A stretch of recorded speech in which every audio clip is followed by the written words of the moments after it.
తెలుగుదేశం పార్టీని కూటమి ప్రభుత్వాన్ని బలహీనపరిచేందుకు దుష్ప్రచారం చేసేందుకు వైసీపీ అధినేత జగన్మోహన్ రెడ్డి కొంతమంది సీమరాజాలను దించారు అనేటువంటి వార్త ఇప్పుడు సోషల్ మీడియాలో చక్కర్లు కొడుతున్న నేపథ్యంలో ఇంతకీ ఎవరా సీమరాజాలు, వాళ్ళు ఏం చేయబోతున్నారు అనేది మనం విశ్లేషణ చేసుకునేటువంటి ప్రయత్నం చేద్దాం.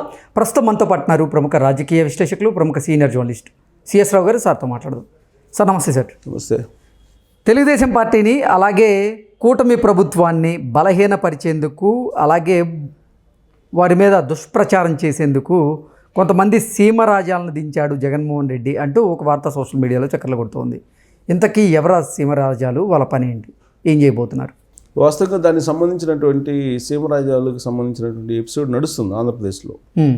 ఈ మధ్యకాలంలోనే ఆంధ్రప్రదేశ్ పోలీసులు కూడా వాళ్ళని పట్టుకోవడం జరిగింది.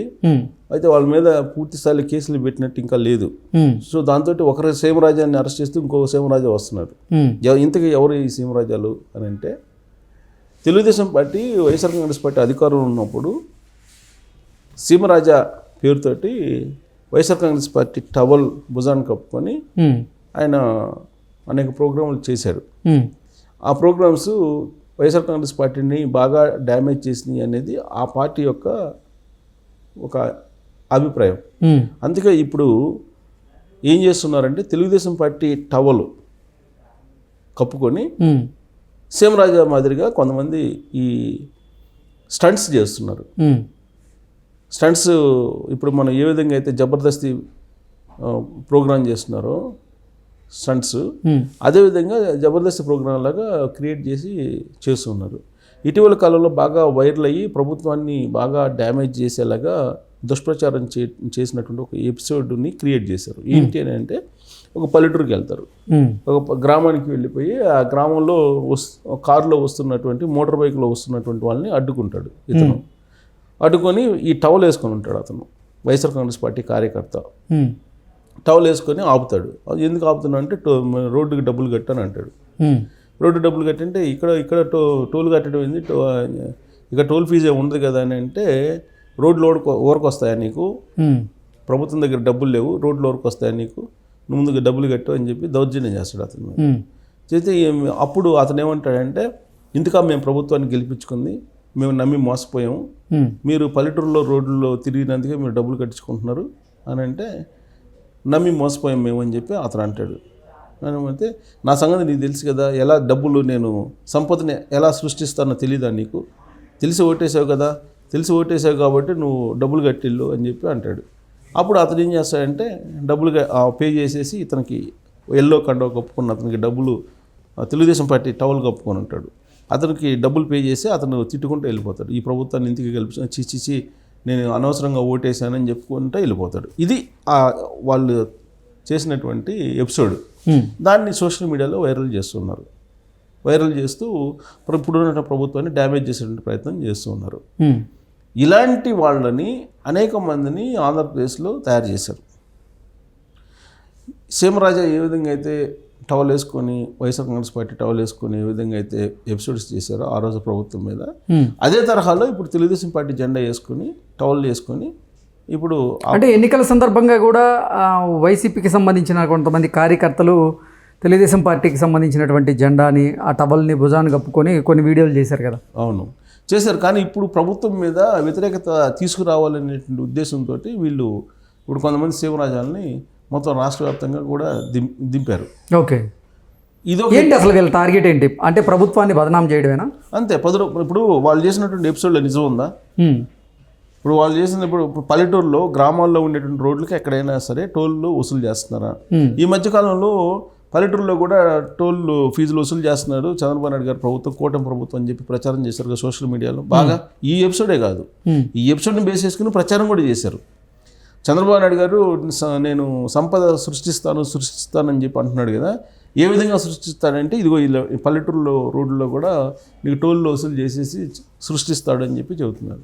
దానికి ఎందుకు తయారు చేశారు ఈ ఎపిసోడ్ అంటే, ఈ మధ్యకాలంలో కొన్ని రహదారుల మీద టోల్ ఫ్రీ వసూలు చేయాలని చెప్పేసి కేంద్ర ప్రభుత్వం నిర్ణయం తీసుకుంది, రాష్ట్ర ప్రభుత్వం కూడా కొన్ని నిర్ణయం తీసుకుంది. రాష్ట్ర ప్రభుత్వ రోడ్ల మీద ఎలాగో నేషనల్ హైవేల మీద ఎలాగో టోల్ ఫీజులు వసూలు చేస్తున్నారు. రాష్ట్ర రోడ్ల మీద కూడా కొన్ని చోట్ల ఫీజులు వసూలు చేసి మెయింటెనెన్స్ కోసం చేయాలనే ప్రతిపాదన పెట్టి కొన్ని రోడ్లను కూడా ఐడెంటిఫై చేశారు. దానికి సంబంధించిన చర్చ కూడా జరిగింది. అయితే ఇంకా ఎక్కడ కూడా ఫీజులు వసూలుకు సంబంధించి ఫైనలైజ్ చేయలే. టెండర్లు పిలుస్తారు, రాష్ట్రానికి సంబంధించిన కొన్ని రోడ్లలో కూడా టోల్ గేట్లు పెట్టాలనే ప్రయత్నం చేస్తున్నారు. దానికి అనుగుణంగా వీళ్ళు ఒక పల్లెటూరుకు పోయి మారుమూల గ్రామంలో కూడా సిమెంట్ రోడ్ వేసి ఉంటే ఆ సిమెంట్ రోడ్డుకి డబ్బులు కట్టండి అని చెప్పి ఒక వెబ్సైట్ తయారు చేస్తారు. వెబ్సైట్ తయారు చేసి చేస్తారు. అతన్ని పోలీసులు అదుపులోకి తీసుకున్నారు. పోలీసులు అదుపులో తీసుకుంటే వాళ్ళు చేసే క్వశ్చన్ ఏంటి, మీరు అప్పట్లో వైఎస్ఆర్ కాంగ్రెస్ పార్టీ టవల్ వేసుకొని మీరు ప్రచారం చేశారు కదా, ఇప్పుడు తెలుగుదేశం పార్టీ జెండా వేసుకొని ప్రచారం చేస్తే మీరు ఎలా అరెస్ట్ చేస్తారనేది అంబటి రాంబాబు గారు ఈ మధ్యకాలంలో ప్రశ్నించినటువంటి అంశం. సో ఇక్కడ ఈ తెలుగుదేశం పార్టీ ఏదైతే కాన్సెప్ట్ తోటి వైఎస్ఆర్ కాంగ్రెస్ పార్టీని 2019 నుంచి 2024 మధ్యలో డ్యామేజ్ చేసిందో, సేమ్ అదే తరహాలో తెలుగుదేశం పార్టీ కూటమి ప్రభుత్వాన్ని డ్యామేజ్ చేసేటువంటి ప్రయత్నానికి ఇప్పుడు జగన్మోహన్ రెడ్డి గారు శ్రీకారం చుట్టారు. దాంట్లో భాగంగా సీమరాజాలని దింపాడు. అయితే ఇక్కడ ఇంకోటి కూడా గుర్తొస్తుంది, మేము మిలిటెంట్స్ని దింపుతామని చెప్పేసి ఈ మధ్యకాలంలో కేటీఆర్ ప్రస్తావించాడు. ఇప్పుడు మీరు గమనించే, మనం ఓడిపోయిన తర్వాత అటు బీఆర్ఎస్ పార్టీ కానీ ఇటు వైఎస్ఆర్ కాంగ్రెస్ పార్టీ కానీ ఒకే పందాలు వెళ్తున్నాయి. కేసీఆర్ గారు హాజరు కావట్లేదు అసెంబ్లీకి, అక్కడ జగన్మోహన్ రెడ్డి గారు హాజరు కావట్లేదు. ఈయన ప్రతిపక్ష హోదా ఉంది, ఆయనకి ప్రతిపక్ష హోదా కూడా లేదు.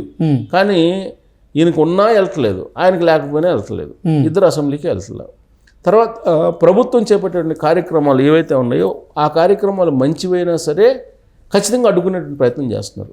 ఇప్పుడు ఇక్కడ రేవంత్ రెడ్డి గారు ఒక కార్యక్రమం ఏ కార్యక్రమం తీసుకుందాం, ఈవెన్ నీకు గ్రూప్ 1లో ఉద్యోగాలు నింపడానికి ప్రయత్నం చేసినా కానీ దాన్ని ఆపే ప్రయత్నం చేశారు. అసలు ప్రతి అంశాన్ని ఆపే ప్రయత్నం చేస్తున్నారు ఇక్కడ టీఆర్ఎస్ పార్టీ వాళ్ళు. రేవంత్ రెడ్డి గారు చేసినట్టు ప్రతి అంశాన్ని కూడా ఉద్యోగాలు ఇవ్వడం తప్ప కాదు కదా. ఉద్యోగాలు ఇస్తానంటే దానికి ఏదో లింక్ పెట్టేసి కోర్టులో వేయటం, తర్వాత దాన్ని పోస్ట్పోన్ చేయించడం, ఇలాంటివన్నీ చేశారు.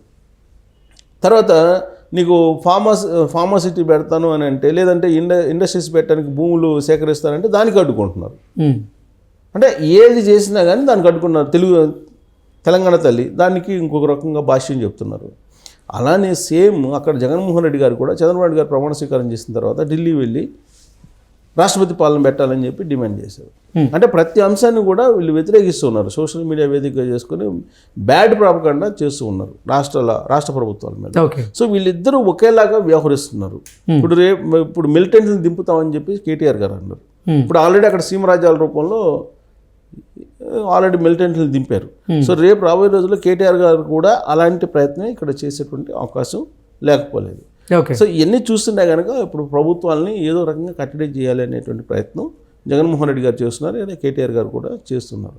ఒకటేంటంటే ప్రభుత్వానికి కొంత పీరియడ్ ఇవ్వాలి కదా, అసలు వాళ్ళు ఏం చేస్తారో చూడాలి కదా. వాళ్ళు ఏం చేస్తారని చూడకుండానే ప్రజలు వ్యతిరేకత వచ్చిందని చెప్పి జగన్మోహన్ రెడ్డి గారు భావించి ఆయనే ఇలాంటి దుష్ప్రచారం చేస్తూ ఉంటే కనుక ప్రజలు ఆయన్ని చిత్కరించుకున్నారు. ఆల్రెడీ ఇప్పటికే 11 స్థానాలకు పరిమితం చేశారు. ఇప్పుడు అసలు ఈయన చేస్తున్నది కరెక్టా అంటే, ఇప్పుడు మారుమూల గ్రామాలకు వెళ్ళి అక్కడ రోడ్లలో ఫీజులు వసూలు చేస్తున్నారని ప్రచారం చేస్తున్నారంటే అది నిజం కాదు కదా. నిజం కాని దాన్ని నిజం అని చెప్పే ప్రయత్నం ఏదైతే ఉందో అది బూమరంగ్ అయ్యే అవకాశం ఉంది. Okay sir, thank you so much. Thank you.